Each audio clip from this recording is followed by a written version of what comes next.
6:25. 28 стъпала има от площадката до вратата на фитнеса.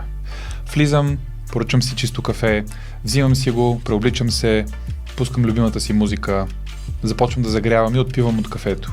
И точно в този момент осъзнавам, че това всъщност не е чисто кафе. Връщам се на бара, питам съответното момче дали това е чисто късо кафе, тъй като ми се струва различно. Той ме поглежда и безизразно казва: ами той е капучино, ама нямаме друго заредено.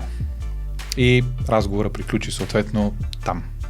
През последните 3 години не просто се говори, а е измерим статистически факт, че имаме огромен спад в нивото на клиентско обслужване. Дали става въпрос за звезди Мишлен, както в момента, дали става въпрос за лично преживяване, все по-често оставаме, за съжаление, разочаровани. Не чак толкова от цените, които и те са в космоса, но оставаме невероятно неприятно изненадани за нивото на обслужване, което не просто спада, а често изтържа дъното.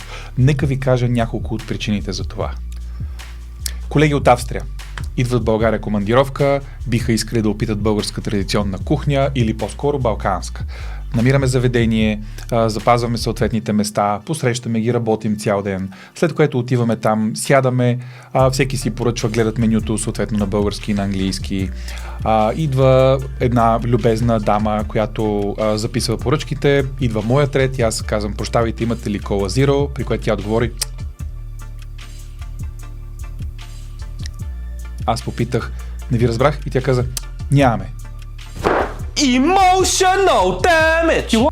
През последните 3 години имаме внос на работна ръка. Не просто внос, а 108 000 души са били временно на трудови взаимоотношения в рамките на сезонна или не толкова сезонна работа от 5 конкретни дестинации: Узбекистан, Индонезия, Непал, Индия и Египет.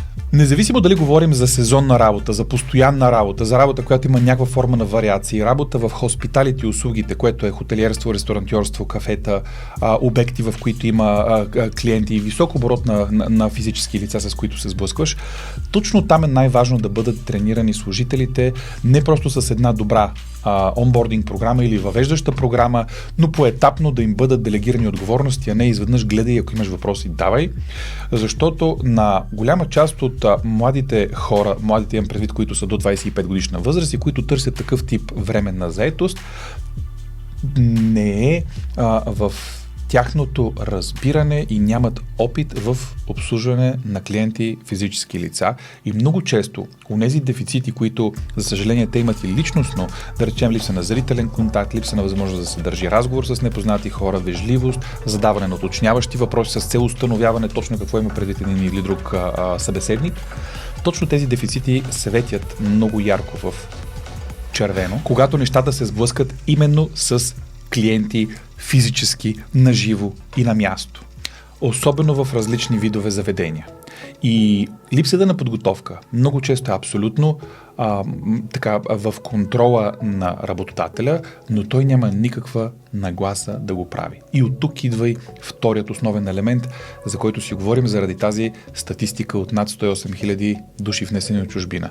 Имаме много ниско задържане на персонала, така наречения retention rate, защото от една страна не могат част от работодателите, но малък процент имат предизвикателството с това да ангажират хората през цялото време или с едно и също натоварване интензитет през цялото време, през цялата продължителност на годината, което има и други начини да се управлява.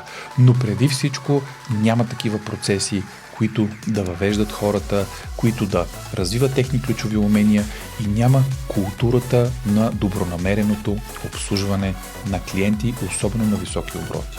Когато сложиш в целия този микс и млади хора, които имат много нисък толеранс за ситуация, която не е под техен контрол, стрес и дизайн, съответно имаме една рецепта за ниско клиентско обслужване, за неангажираност, за липса на задържане на служителите и съответно имаме едно неприятно клиентско преживяване. На всичкото отгоре, на фона на абсолютно осезаемото и измеримо покачване на цените, понижаване на клиентското преживяване води до един много хубав отпор, който вече се вижда в определени места. Продължаваме да ходим на онези места, подбрано, където имаме добро клиентско обслужване, където ни помнят, където питат здравейте, отново ли ще започнете с първо, второ или трето, което е такава малка данна, но толкова много дава на клиента, което удовлетвореност и като персонализирано лично преживяване.